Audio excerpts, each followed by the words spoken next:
case.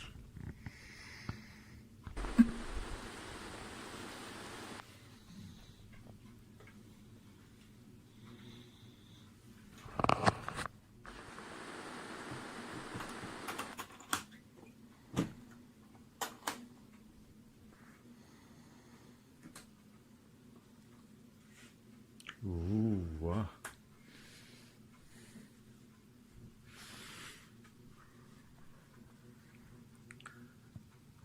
A carton style foam,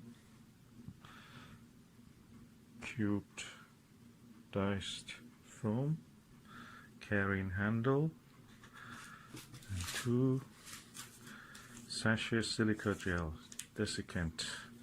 Can use it for eyepieces, keep them dry. And the body of the case is lined with foam also. Soft, everything is soft. How many layers of foam it has?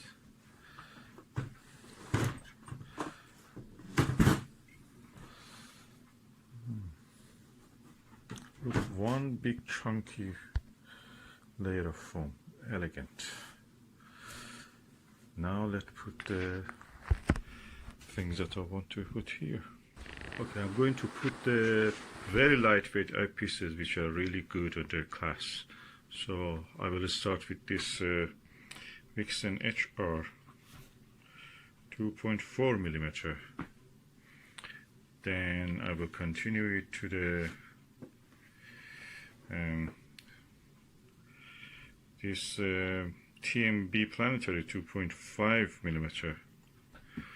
Then I go to the 3.2 TMB Planetary, and I will continue to build up this eyepiece set with the best in this class. So I will not just go for whatever is available, I'll just go for the best that I can afford, and the lightweight in the sense of being usable. So let's see how we can do it. So this is the Vixen one. It comes in its own bolt case. Bolt case is useful in this case when you want to use it like that, but I want to put it in the case, so I'll remove it from the bolt case and transfer it to the actual thing. This costs around £250, so it's quite expensive eyepiece, and surprise surprise, I don't think it's any better than this one to be honest, and this one has a better field of view, wider. So you'll learn. It's quite chunky, of course, and I like this diaphragm at the end. Nice darkening effect, increases the contrast, excludes the stray light. So I wonder, should I put it like this? I have a good experience placing the eyepieces like that across, so I will just go like that. So the next one is this TMB Planetary. That is a 2.5 millimeter. Really good. I can compare it with any other good eyepieces, especially in the Venus and the Mercury. That was brilliant. I could push it to the highest magnification with that eyepiece. So TMB Planetary will be here.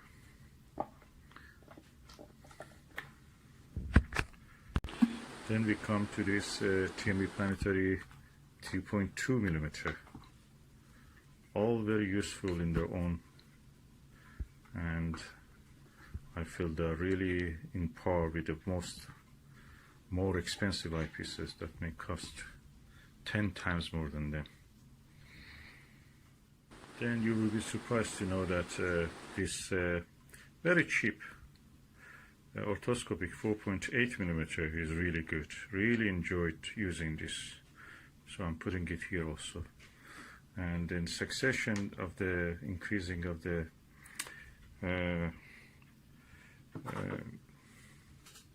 focal length and reduction in the power of magnification of the eyepiece, I'm going like that.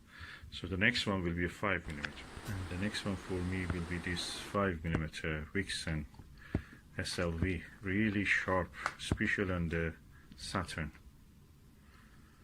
5mm. So I'm going to enjoy this eyepiece. Really good eye lens, and nothing better than this. It punches above his weight, but the only problem is that it's like a Plossl extended, so field of view is 52 degrees, better than a Plossl, but as not as wide as a one of these, or a 70-degree eyepiece. So that's 5mm. Now I can put a 6mm one there. Then I come to a 6mm Vixen SLV eyepiece, and this is really good, on par with the 5mm one, probably even better, because it has less magnification in a sense. If you have a tracking tripod mount, that really is good. So 50 degrees field of view, 6mm. So I will place this here. Then we come to a 7mm TMB Planetary, a really good eyepiece, really versatile. Look at the size of the eye guard. You can rise it. It has also rubber, and you can rise it easily or push it down. Also the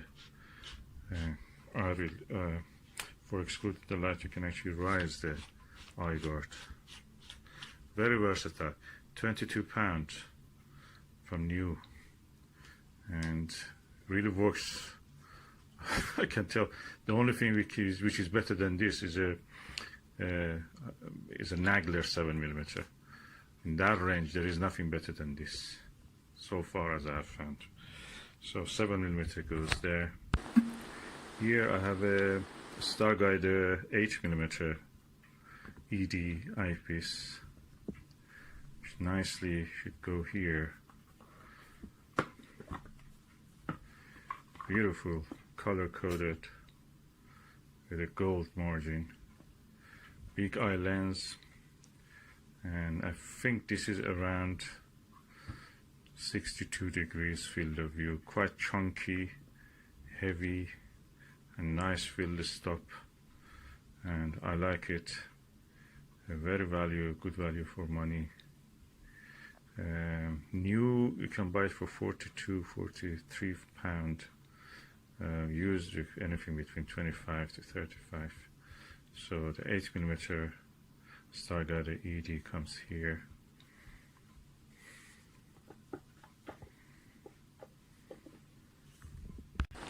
Then we come to 9mm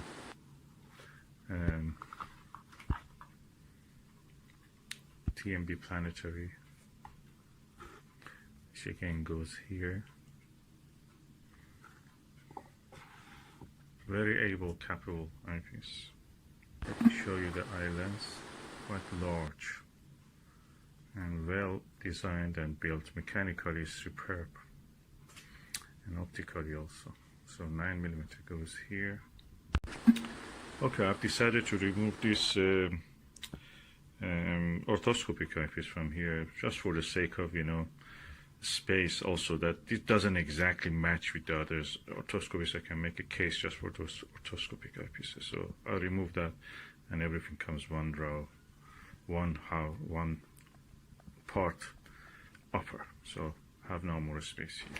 Okay, I've decided between the 7 TMB and the 8 Starguider, put my 7.5mm Takahashi LE, which is a nice eyepiece.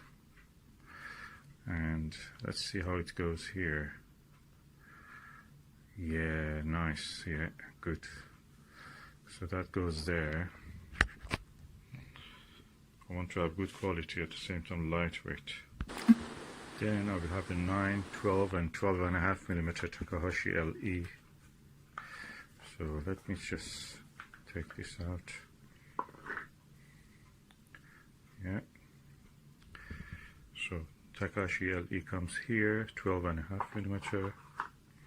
This way I'll be able to use it. When it is in the box, practically I tend not to use them.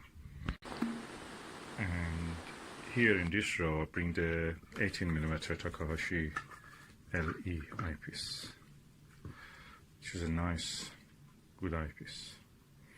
Bigger field of view than a orthoscopic. So far we have here 12 eyepieces, so I have a few more spaces here. Let me see what can I put there. Then we come to a big jump. From the 18mm we come to the 26mm. That's a Plossl 26mm Celestron Silvertop, a legendary.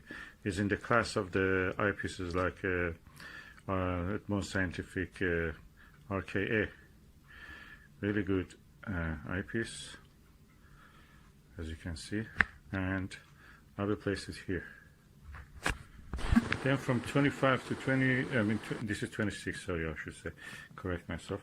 From 26, I don't have any eyepiece that actually fits in the 1.25 inch eyepiece holder. Maybe I have, but they're not very good, or I have too many of the 26mm. So, the next one for me, which is really useful and good, is this Televue 40mm Plossl, the easiest to look through, easiest for astrophotography, GG scoping, for holding a camera in front of an eyepiece. Really forgiving, and it's very sharp, I must say. It's one of the best eyepieces I've ever seen for planetary or wide field view. So for me, this 40mm comes here, and or probably I should put it like this against the others. So now we make the space for the eyepieces and see how they will be. So far, so good. I'll just take a picture before making a space. And how I'll make a space? Practically plucking the foams. They're connected with just one tiny bit, and then I will press them against it so they will hold down. I will show you the result. So what I'm doing is just pressing and separating these connections, these tiny bits here, this tiny, and I press them down. So what I'm doing, I just cut this connection, these tiny bits here, press them down, break them down, and then every time if I want to change the eyepiece, or if I don't want to have that eyepiece here, I can just pull them up. At the moment, that's fine. And the eyepiece goes here and stays there with the number facing upward. So I do for the rest of them also the same. Now the 5mm also snugly has been fitted there. Now we go to the 6, 7 and the rest. 6mm is also snugly fit. Now we go over the 7. Now the 7.5mm Takahashi, such a tiny space it can fit. 4x2 diced cubes. So now if we go for the 8mm ED, 4mm ED is here, as you can see, and now fits snug. Nice. So I'll put the size upward. We can see the focal length. So far we have placed 8 of the eyepieces. Let's go and do the rest of them. The 9mm also snugly fits. I've decided to put a 40mm in this line with this bigger one. So Takahashi 18 and 12.5 goes with the 26mm Celestron in this space. I think that's a better use of the space. So let's do it. 12mm also has gone there. Now we go for the 40mm, which very nicely actually can fit here. Now this is the space for the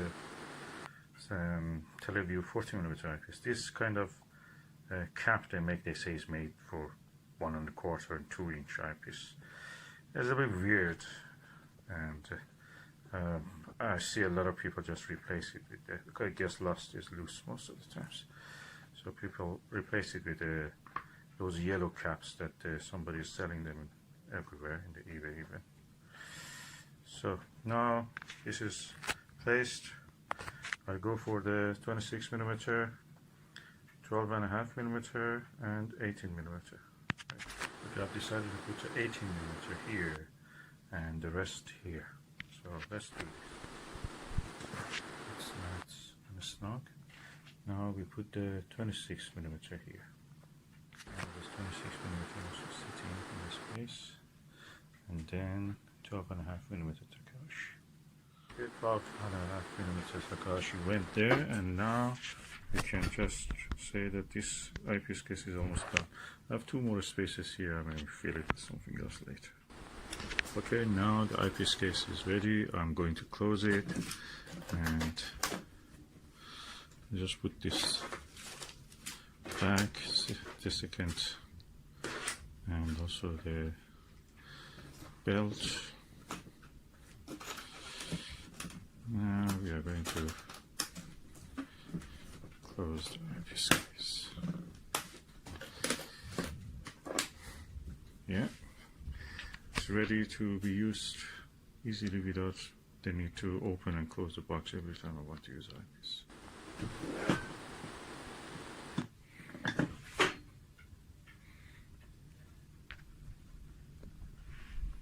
Okay, my purpose of making this box of this case of eyepieces was to have eyepieces that are in weight equal to each other, not very far.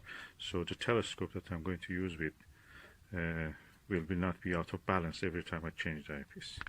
So that's for this reason.